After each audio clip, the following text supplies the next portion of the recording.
ये वीडियो जो है बिहार की नदियों के ऊपर है। बिहार में नदियां जो हैं एक विभाजक का काम करती है। जैसे गंगा नदी को ही ले लो। गंगा नदी पूरे बिहार को दो अलग भागों में बांटती है, नॉर्थ और साउथ के मैदान। तो बिहार के ऊपर जो नॉर्थ का मैदान है, इसको यही मिथिला जो है वो क्षेत्र भी आएगा। साउथ के मैदान के बाद जो है फिर झारखंड आपको देखने को मिलेगा। पठारी क्षेत्र इस क्षेत्र में मिलेंगी। बिहार को अगर आप जानते हो, हम सब बिहार से हैं, तो हमें ये चीज़ें जाननी है कि बिहार जैसे ही अलग हुआ झारखंड से और उसके बाद उससे पहले जब उड़ीसा से अलग हुआ था बिहार, तो झारखंड से अलग होने के बाद प्राकृतिक संसाधन, नेचुरल रिसोर्सेस की जो है वो डिफिशिएंसी पाई गई। बिहार में इन सारे रिसोर्सेस की कमी होती है और बिहार पूर्ण रूपेण एक जो है वो कृषि प्रधान जो है एक राज्य बनकर रह जाता है। लैंड लॉक कंट्री है, चारों तरफ से कृषि प्रधान राज्य है। और जब भी कोई कृषि प्रधान राज्य होता है कोई भी जगह, तो वहाँ नदियाँ एक बड़ा रोल प्ले करती है।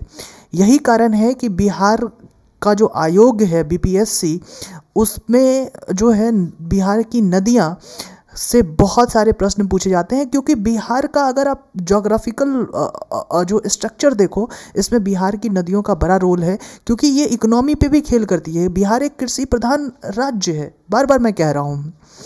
तो बिहार की नदियाँ जो है, अगर गंगा नदी को लें तो दो तरीके से हम बिहार की नदियों को बांट सकते हैं। एक तो नॉर्थ मैदान की नदियाँ, rivers of north Ganga plain, और rivers of south Ganga plain, दक्षिणी गंगा मैदान की नदियाँ। और उत्तरी गंगा की जो नदियाँ हैं वो है घाघरा है, गंडक है, बूढ़ी गंडक है, बागमती है, कमला है, कोसी है, महानंदा है। ये सारी नदियों के बारे में हमने लिख के दिया है। हम सबसे पहले नॉर्थ बिहार की नदियों के ऊपर जो है अपनी पूरी चर्चा करेंगे। नॉर्थ बिहार की नदियों के कुछ फीचर्स हैं, उसको देखो, जानो। नॉर्थ बिहार की नदियां प्रायः उसको हिमालयन रिवर भी कहते हैं। और ये सारी रिवर की एक फीचर ये है कि ये पेरिनियल रिवर हैं। ये पेरिनियल रिवर कहने का मतलब क्या होता है सर जी? इसका कहने का मतलब होता है कि यहाँ वर्ष भर जल होता है। वर्ष भर जल होने के कारण जो है ये नदियाँ जो हैं इसमें जल की कभी सूखती नहीं है। ये नदियाँ कभी ऐसा नहीं है कि सीजनल नदी है, ये नदी वार्षिक नदी है। और चूंकि इसमें वर्ष जो है जल की पर्याप्तता दो अलग अलग माध्यम से होती है। एक तो वर्षा जल के थ्रू यहाँ जल तो आता ही है, थ्रू रेन तो जल आता ही है। दूसरा, हिमालय से चूंकि ये नदियाँ निकलती है तो हिमालय पे जो जमा बर्फ है वो भी इन नदियों को पर्याप्त मात्रा में जल प्रदान करता है। इस कारण से जो है ये नदियाँ वर्ष भर जो है जल की पर्याप्त मात्रा होती है। और चूंकि ये नदियों में जल होता है तो ये नदियाँ युवा नदी होती है। और युवा नदी जो है ऐसी नदियों को कहती हैं जो अपने कोर्सेस को, अपने चलने के स्टाइल को बार बार चेंज करती है। और अगर कोई नदियाँ चलने के स्टाइल को बार बार चेंज करेगी तो उससे होगा क्या? उससे होगा ये कि वो बाढ़ लाएगी, क्योंकि इसमें अत्यधिक जल संग्रहण होगा। और चूंकि जहाँ कहीं भी बाढ़ आएगा भाई साहब, वहाँ जलोढ़ मिट्टी भी आएगी साथ साथ में।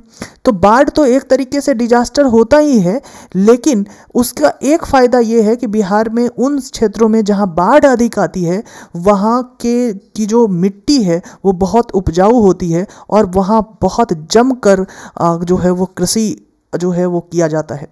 तो बिहार कृषि प्रधान राज्य है और ये बाढ़ जो है उस कृषि की इंटेंसिटी को और बढ़ा रहा है, क्योंकि एलुवियल डिपॉजिट होती है, जलोढ़ मिट्टी आती है। तो सबसे पहले बिहार की जो नदी है जिससे हम अपनी चर्चा स्टार्ट करेंगे वो है गंगा। गंगा भारत की सबसे लंबी नदी है। 2525 किलोमीटर की जो है लंबाई है, जिसमें 445 किलोमीटर वो बिहार में रन करती है। और बिहार के जो है वो चौसा, बक्सर से बिहार में वो इंटर करती है। और सारण और भोजपुर जो है, इन दोनों जिला के बीच जो है बॉर्डर बनाते हुए, सारण और भोजपुर इन दोनों जिलों के बीच बॉर्डर बनाते हुए गंगा जो है बिहार को दो अलग भाग में बांटती है, एक विभाजक के रूप में कार्य करते हुए। आप देखेंगे कि बिहार के दो जिले कटिहार और भागलपुर को की जो है वो सीमा बनाते हुए झारखंड के साहबगंज में जो है वो चले जाती है। गंगा का बिहार में सबसे अधिक लंबाई 99 किलोमीटर है और 15,165 किलोमीटर स्क्वायर का जल ग्रहण क्षेत्र है गंगा का। ठीक है। तो और गंगा कहाँ से निकलती है, तो ये गंगोत्री से निकलती है। और एक बात आपको ये भी पता होनी चाहिए, जो है ये पता होनी चाहिए कि हरिद्वार में आकर जो है गंगा वो जो है वो मैदान में प्रवेश करती है। इसके बाद गंगा को जो है बिहार के 12 जिलों से जो है वो चलती है। इसके बाद आप ये भी देखो कि गंडक को लेकर जो है हम पूरी चर्चा करते हैं। 12 जिले, ये सारे जिले हैं। हाँ, सिवान है, सारण है, बक्सर है, भोजपुर है, पटना है, वैशाली है, समस्तीपुर है, बेगूसराय है, खगड़िया है, मुंगेर है, भागलपुर है, कटिहार है। 1 2 3 4 5 6 7 8 9 10 11 12, ठीक है, ये 12 जिले हैं। ठीक है। इसके बाद हम दूसरी जो नदी है उसके ऊपर आते हैं। दूसरी नदी का नाम है गंडक। गंडक जो है ये इसका उद्गम स्थल कहाँ है, ये अन्नपूर्णा श्रेणी जो नेपाल में है, नेपाल और तिब्बत के मध्य में जो है स्थित है, कि मांगन मोट और कुतांग के मध्य से निकलती है। ठीक है। और बिहार में ये वेस्ट चंपारण से जो है वो वेस्ट चंपारण के भैंसा लोटन, ये नाम बहुत अच्छा है, याद करके रखना, भैंसा लोटन से बिहार में प्रवेश करती है। तो वेस्ट चंपारण से के भैंसा लोटन से बिहार में प्रवेश करती है। और इसी नदी पर वेस्ट चंपारण के जो है वाल्मीकि नगर में बैरेज का भी निर्माण हुआ है। तो अगर आपसे ये पूछे कि वेस्ट चंपारण के वाल्मीकि नगर में किस नदी पे जो है एक बैरेज का निर्माण हुआ है, तो आप कहेंगे गंडक नदी पे जो है वो बैरेज का भी निर्माण हुआ है। उसके बाद इसके कई नाम हैं, सप्तगंडकी, काली गंडक, नारायणी, सालिग्रामी, सदानीरा, ऐसे नाम को याद रखना है। ठीक है। और कुछ ही रिवर हैं जिनके जो है अलग अलग नाम हैं, वरना सारे रिवर से थोड़े थोड़े क्वेश्चंस पूछे जाते हैं। हमने वैसे ही पॉइंट्स को ऐड किया है जो पिछले एग्जामिनेशन में पूछे गए हैं। गंडक की कुल लंबाई 630 किलोमीटर है, जिसमें बिहार में लंबाई 260 किलोमीटर है। बिहार में इसका जल ग्रहण क्षेत्र 4188 किलोमीटर स्क्वायर है। और ये मुजफ्फरपुर और सारण की सीमा बनाते हुए हाजीपुर और सोनपुर के मध्य बहते हुए पटना के सामने ये गंगा से मिलती है। और गंगा से संगम कहाँ होता है, तो इसकी हाजीपुर में गंगा से ये मिलती है। गंडक के बाद जो अगली नदी है वो है घाघरा। घाघरा की कुल लंबाई 1080 किलोमीटर है, जिसमें 83 किलोमीटर ये बिहार में चलती है। और बिहार में जो इसका जल ग्रहण क्षेत्र है ये 2995 किलोमीटर स्क्वायर है।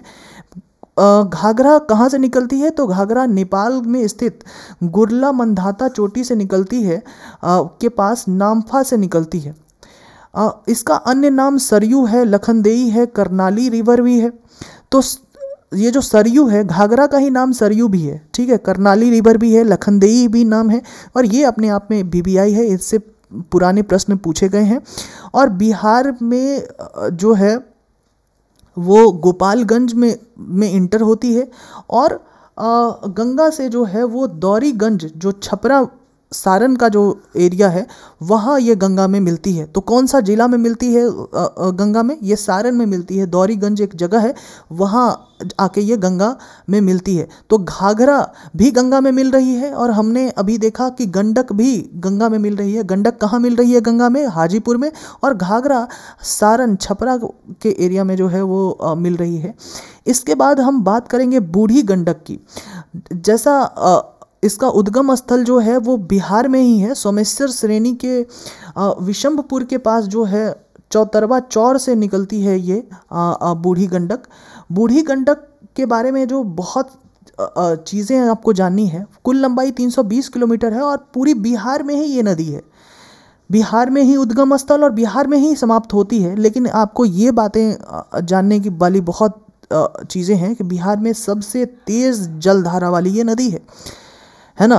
हिमालय से उतरकर उत्तरी बिहार में बहने वाली सबसे लंबी नदी है। ठीक है। उत्तरी बिहार में बहने वाली सबसे लंबी नदी जो है वो यही है, बूढ़ी गंडक। ठीक है। इसके बाद हमने यहाँ उत्तरी बिहार का इस्तेमाल किया है। ठीक है। इसके बाद हम यहाँ देखते हैं कि ये जो है कि उत्तरी बिहार को दो अलग अलग भागों में बांटती है। इसके बाद गंगा से ये मुंगेर में जाके मिलती है और इसकी जो सहायक नदी है जिससे क्वेश्चंस पूछे जाते हैं ये है मशान, कोहरा, बालोर, सिकटा, त्यूर और तिलावे। ये सारी जो है इसकी नदियां हैं, सहायक नदी है। इसके बाद हम आते हैं बागमती। बागमती नेपाल के महाभारत श्रेणी से निकलती है। अब जो उत्तरी मैदान की जो नदियां हैं उसमें मैक्सिमम नदी जो है वो नेपाल से ही इसका उद्गम स्थल होता है। सिर्फ अभी तक हमने बूढ़ी गंडक को देखा है जो कि सोमेश्वर श्रेणी के जो है आप देखें कि चौतरवा चौर से निकलती है। इसके बाद हम बागमती जो महाभारत श्रेणी से निकल रही है और इसकी कुल लंबाई 597 किलोमीटर है, जिसमें बिहार में 394 किलोमीटर जो है ये बहती है। पहले ये बूढ़ी गंडक नदी में मिलती थी। ये बहुत इंपॉर्टेंट BBI है कि पहले ये बागमती बूढ़ी गंडक में मिलती थी, लेकिन अब इसने क्या किया है कि अपना जो है रास्ता चेंज किया और कमला नदी से मिलकर ये कोसी में मिल जाती है एट बदला घाट। बदला घाट जो है वहाँ ये कमला नदी से मिलकर कोसी में मिलती है। तो पहले जो ये नदी बूढ़ी गंडक में मिलती थी बागमती, अब ये कोसी में मिलती है। इसकी सहायक नदी लाल बकैया, चकनाहा, लखनदेई, मनोहरा, अदवारा, विष्णुमती आदि। ठीक है। इसके बाद एक जो है नई नदी है वो है कमला नदी, क्योंकि बागमती जो है यहाँ हमने लिखा है कि कमला नदी से मिलकर फिर कोसी में मिलती है। तो कमला नदी जो है ये कमला नदी भी महाभारत श्रेणी से निकलती है और बागमती नदी भी महाभारत श्रेणी से निकलती है। ये भी बातें आपको ध्यान रहनी चाहिए। ठीक है। तो कमला नदी जो है वो महाभारत श्रेणी से निकलती है और नेपाल की जो तराई का क्षेत्र है, वो जो दलदली क्षेत्र है, उससे होते हुए जो जयनगर की जो है सीमा बनाती है मधुबनी से जो है वो बिहार में प्रवेश करती है कमला नदी। और इससे कमला को जो है बिहार में गंगा जो बिहार के उत्तरी क्षेत्र है, मतलब मिथिला का क्षेत्र जहाँ से मैं आता हूँ, वहाँ इसको जो है वो गंगा के समान जो है इसकी पवित्रता मानी जाती है। कमला को गंगा के समान पवित्र माना जाता है कि कमला में भी नहा लेने के बाद ऐसा समझा जाता है कि आपके पाप धुल गए। ठीक है। कमला के दो मुख्य धारा है, एक धारा कोसी में मिलती है और दूसरी धारा जो है खगड़िया से जो है वो बागमती में मिल जाती है। इसकी जो सहायक नदी है सोनी है, ढोरी है, भूथी बलान है, जिससे प्रश्न पूछे जाते हैं। ऐसे ही चीज़ों को हमने ऐड किया है पढ़ने के लिए, तो आप तो बहुत सारी चीज़ों को पढ़ सकते हैं। अब कोसी जो कि बिहार का शौक जिसे नदी कहा जाता है, और कोसी का जो मुख्य नाम नेपाल में है उसको सप्तकोशिकी कहते हैं नेपाल में। और सप्तकोशिकी इसलिए कहते हैं क्योंकि इसमें के ये जो है वो 7 धाराओं से मिलके बना है। इंद्रावती है, सन कोसी है, ताम्र कोसी है, लिच्छू कोसी है, दूध कोसी है, अरुण कोसी है, तामूर कोसी है। ये सारी जो धाराएं मिलके कोसी का निर्माण करती है। नेपाल के उत्तर पूर्व में स्थित गोसाई स्थान से ये निकलती है और ये 7 धाराओं में मिलके जो है वो कोसी का निर्माण करती है। और त्रिवेणी के पास जो है ये 7 धारा मिलकर कोसी बनती है। कोसी को लेकर और भी सारी चीज़ें आप देखें कि विगत 200 वर्षों में 150 किलोमीटर पूर्व से अब ये पश्चिम की ओर स्थानांतरित हुई है। यही बातें हमने आपको पहले भी जो है उत्तरी जो रिवर के बारे में ये बताई कि उत्तरी रिवर युवा रिवर होती है, यंग रिवर होती है। ये अपनी जो है वो कोर्सेस को चेंज करती रहती है। और आप देखें इससे ये पता चल रहा है कि कोसी अब भी जवान है। अपने मार्ग में परिवर्तन के कारण ये बाढ़ का कारण बनती है और बिहार में इसे बिहार का शौक कहते हैं। यह कुर्सेला के पास गंगा नदी में मिलती है और गंगा नदी में ये मिलकर यहाँ डेल्टा का निर्माण करती है। तो ये BPSC प्रीवियस ईयर का क्वेश्चन है कि कोसी नदी कहाँ डेल्टा का निर्माण करती है, तो कुर्सेला के पास जो है ये डेल्टा का निर्माण करती है। उत्तर बिहार में गंगा की सबसे लंबी सहायक नदी है, ये गंगा की सबसे लंबी सहायक नदी है। लेकिन उत्तर बिहार में सबसे लंबी नदी कौन सी है? ठीक है, वो बूढ़ी गंडक, हमने पीछे भी देखा है। और बूढ़ी गंडक को लेके हमने एक बातें और भी देखी हैं जो आपको याद दिला दूं कि बूढ़ी गंडक की जो धारा है वो सबसे तेज जलधारा है बूढ़ी गंडक की। 120 किलोमीटर जो है ये बिहार में चलती है और 120 किलोमीटर जो है चलकर ये गंगा नदी से मिलती है। फिर एक नदी है महानंदा, महानंदा ट्रेन भी है, आप जो है उससे दिल्ली सब आते होंगे। हिमालय से निकलकर बिहार के पूर्णिया और कटिहार जिले में प्रवाहित होते हुए ये गंगा में मिलती है। बिहार के पूर्णिया और कटिहार ये वाला एरिया यहाँ से निकलती है और बिहार की सबसे पूर्वी नदी है। इस वाले एरिया में जो है आपको देखने को मिलेगा। सहायक नदी इसके पेनौर, नागर और बालासर है। और सारी इसको लेकर जानने की कोई चीज़ें नहीं है और न ही आप अधिक इसको पढ़ेंगे। जिसकी जितनी जो है अटेंशन होनी चाहिए हमने उतना ही चीज़ दिया है। ये है महानंदा, हमने इसके बारे में पढ़ा, कोसी के बारे में पढ़ा, कमला के बारे में, बागमती के बारे में, बूढ़ी गंडक, गंडक और घाघरा के बारे में हमने आपको पूरी जानकारी दी। अब हम आते हैं जो है वो दक्षिण बिहार, साउथ बिहार की नदियाँ। साउथ बिहार एक चूँकि पठारी मैदान भी यहाँ देखने को मिलेगा। इसमें हम सोन, पुनपुन, कर्मनाशा, अजय, फल्गु, सकरी, क्यूल इन सारी नदियों के बारे में पढ़ेंगे। दक्षिणी में सबसे पहले हम पढ़ते हैं सोन। सोन नदी मध्य प्रदेश के अमरकंटक प्लेट्यू से निकलता है, अमरकंटक पठार से निकलती है और यहाँ जो ये निकलती है, चूँकि आप देखेंगे कि ये मध्य प्रदेश, यूपी और झारखंड से प्रवाहित होते हुए बिहार के रोहतास से जो है वो बिहार में प्रवेश करती है। तो सोन से आपको प्रश्न ये पूछे जा सकते हैं कि बिहार में किस तरीके से जो है वो प्रवेश करती है, कौन से जिले से, तो रोहतास से। दक्षिण बिहार में गंगा की सबसे लंबी सहायक नदी है। उत्तर बिहार में अगर आपसे पूछा जाए कि गंगा में की सबसे लंबी सहायक नदी, तो वो है कोसी। और दक्षिण में अगर सबसे लंबी सहायक नदी है तो वो है सोन। बिहार में इसकी लंबाई जो है वो 202 किलोमीटर है और इसकी अपनी कुल लंबाई है, चूँकि 4 स्टेट में बह रही है, 784 किलोमीटर है, लेकिन बिहार में 202 किलोमीटर है। पटना से 16 किलोमीटर दूर दानापुर के निकट हरदी छपरी गांव के पास जो है ये गंगा से इसका मिलन होता है। तो ये गंगा में ही मिलती है, इसलिए इसको गंगा की सहायक नदी कहते हैं। और दक्षिणी जो रिवर है उसमें सबसे बड़ी सहायक गंगा की नदी है। इसकी जो सहायक नदियां हैं वो हैं गोपद, रिहंद, कन्हर, उत्तरी कोयल। सोन नदी को लेकर और भी चीज़ें जो आपको जानने हैं कि सोन नदी पे के ही ऊपर जो है डेहरी बांध जो रोहतास में है, इंद्रपुरी बैराज जो रोहतास में है, बाण सागर बांध जो मध्य प्रदेश में स्थित है, इसी पे ही निर्माण किया गया है। आरा के पास जो कोयलीबर में 1440 मीटर लंबा रेल सह सड़क पुल जो है, जो 1862 में बनाया गया, अब जिसको अब्दुल बारी सिद्दीकी रेल बैरेज कहते हैं, वो इसी नदी पे है। ठीक है, ये आरा के पास। क्लियर है? तो ये भी प्रश्न जो है आपके प्रीवियस ईयर बीपीएससी का प्रश्न है, इसलिए हम लोगों ने ऐड किया इसको। इसके बाद हम आगे आते हैं फल्गु नदी, ये इसका उद्गम स्थल जो है वो छोटा नागपुर है और ये कई धाराओं के रूप में जो है ये निकलती है, लेकिन इसकी जो मुख्य धारा है वो निरंजना कहलाती है। तो फल्गु नदी का जो अन्य नाम है उसको निरंजना भी कहेंगे। इसमें लीलाजन या सलीला, ये सारे भी अंतः सलीला, ये सारे भी इसके नाम हैं, लेकिन निरंजना जो है मुख्य नाम है, जो बहुत जो है वो चर्चा में रहती है। बोधगया के पास ये मुहाने नदी से मिलती है, ये भी प्रीवियस ईयर क्वेश्चन है, ये मुहाने नदी से मिलती है। और जब निरंजना और मुहाने मिलके नीमो मिलती है, निरंजना और मुहाने, तो फिर फल्गु का निर्माण होता है, फल्गु नदी नाम से जाना जाता है। निरंजना नदी की जो धारा मुहाने नदी की धारा से जब मिलती है तब फिर फल्गु नदी बनती है। और गया में फल्गु नदी के तट पर विष्णुपद मंदिर है, जहां पितृपक्ष मेला जो है वो लगता है। तो आपसे ये भी पूछा जाता है कि फल्गु नदी के कौन सी नदी पे पितृपक्ष मेला का आयोजन होता है, तो वो गया में फल्गु नदी के समीप जो है पितृपक्ष मेला का जो है आयोजन होता है। फिर हम पढ़ेंगे पुनपुन नदी। जो साउथ बिहार की जो नदियां हैं उसमें मोस्ट जो नदी है वो सारी जो है वो सूख जाती है। कारण ये है कि वहाँ जो है एक तो वर्षा जल से ही इसके जल की जो है वो आपूर्ति होती है, और वर्षा जब तक नहीं होगी तब तक वो जल मिलेंगे नहीं, तो मोस्ट ऑफ जो रिवर होती है वो सूखती है। ठीक है, मैं मोस्ट का इस्तेमाल कर रहा हूँ। उस पुनपुन नदी जो है वो पलामू जिले के चौराहा पहाड़ी से निकलती है और इसके अन्य नाम कीकट और वमा गधी है।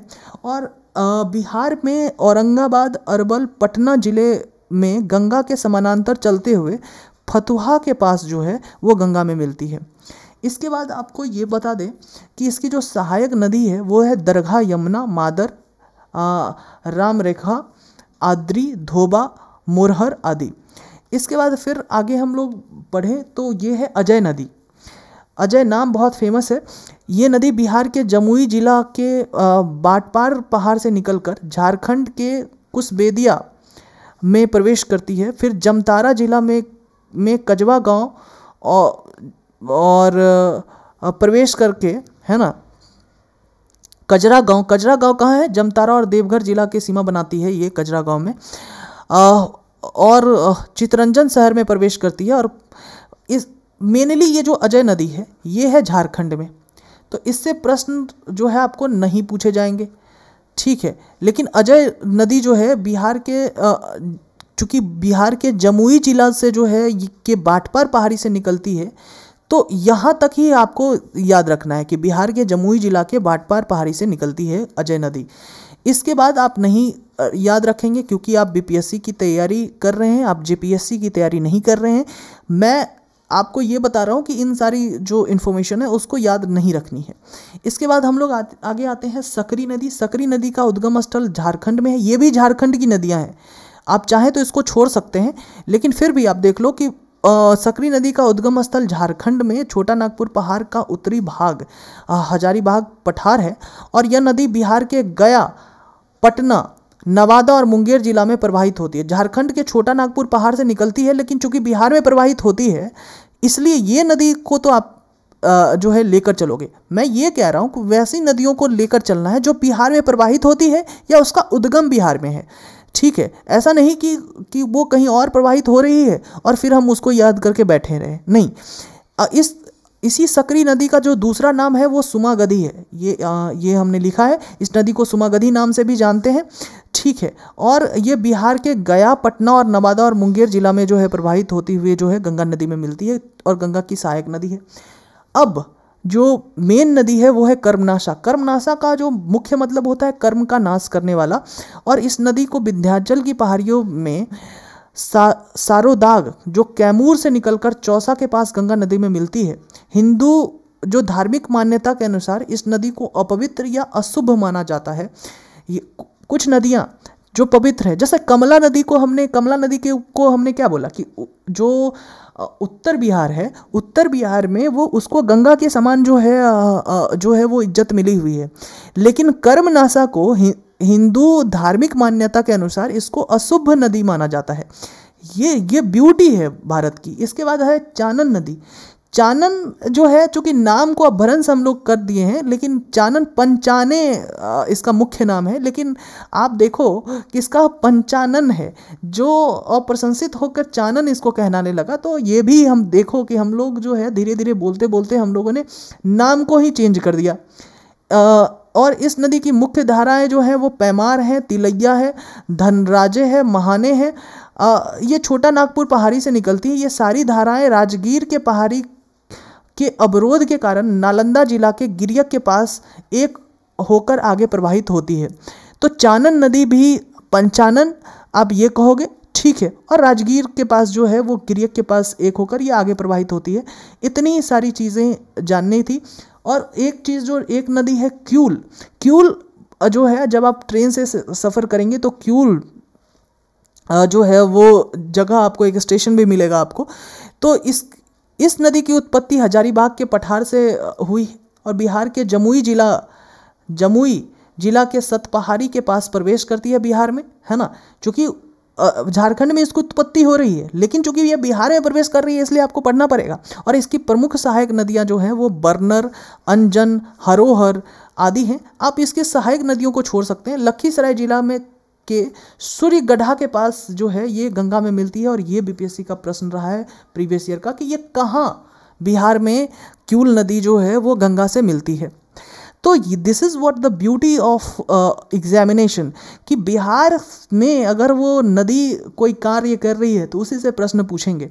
अब नदियों की तो सारी चीज़ें ख़त्म कर लेते हैं अब, लेकिन एक प्रश्न जो नदियों से ही रिलेटेड ये है कि नदी के किनारे जो बिहार के प्रमुख शहर बसे हैं, एक बार उसकी भी चर्चा कर लें। जैसे गंगा नदी के किनारे पटना बसा है, मोकामा बसा है, भागलपुर बसा है। घाघरा जो नदी है उसके किनारे छपरा बसा है। गंगा के ही किनारे बक्सर बसा है, मुंगेर बसा है, ठीक है। तो गंगा के किनारे तो आप 12 जिले कह सकते हैं बसा है, क्योंकि गंगा तो 12 जिलों से प्रवाहित होती है, ठीक है। इसके बाद जो है हाजीपुर जो है वो गंडक नदी के किनारे बसा है। इसके बाद जो है सोनपुर भी गंडक के पास बसा है। मुजफ्फरपुर बूढ़ी गंडक के पास बसा है, क्योंकि मुजफ्फरपुर, अब देखो बूढ़ी गंडक तो उत्तर बिहार को 2 अलग अलग भागों में बांटती है, आप देखोगे खगड़िया बूढ़ी गंडक, समस्तीपुर बूढ़ी गंडक, दरभंगा बागमती, गया फल्गु। तो this is all about the entire river of Bihar, जिसको हमने पूरी जो है वो पढ़ा है। आपको करना क्या है कि अगर आपको इसके बाद भी अगर आप जो है कुछ और ऐड करना चाहें तो, और आपको अगर कोई भी क्वेश्चंस हो तो आप यहाँ मेल कर सकते हैं आप हमें, और यहाँ हमसे संपर्क कर सकते हैं। एक चीज़ आप करें तो, अगर आपको अच्छा लगे तो सब्सक्राइब करें, नहीं करना है नहीं करें, ठीक है। लेकिन एक चीज़ करना है ये कि आप एक्स्ट्रा नहीं पढ़ें, ये हमारी जो है वो आपसे जो है एक सजेशन होगा। कारण यह है कि जिसको जितना टाइम देना चाहिए हम लोगों ने दिया है, और इससे ही प्रश्न, एक बार आप रिवर्स के सारे प्रश्न को बनाएंगे फिर आपको पता चलेगा कि हमने कौन कौन से पॉइंट्स जो है वो ऐड किए हैं। Thank you very much.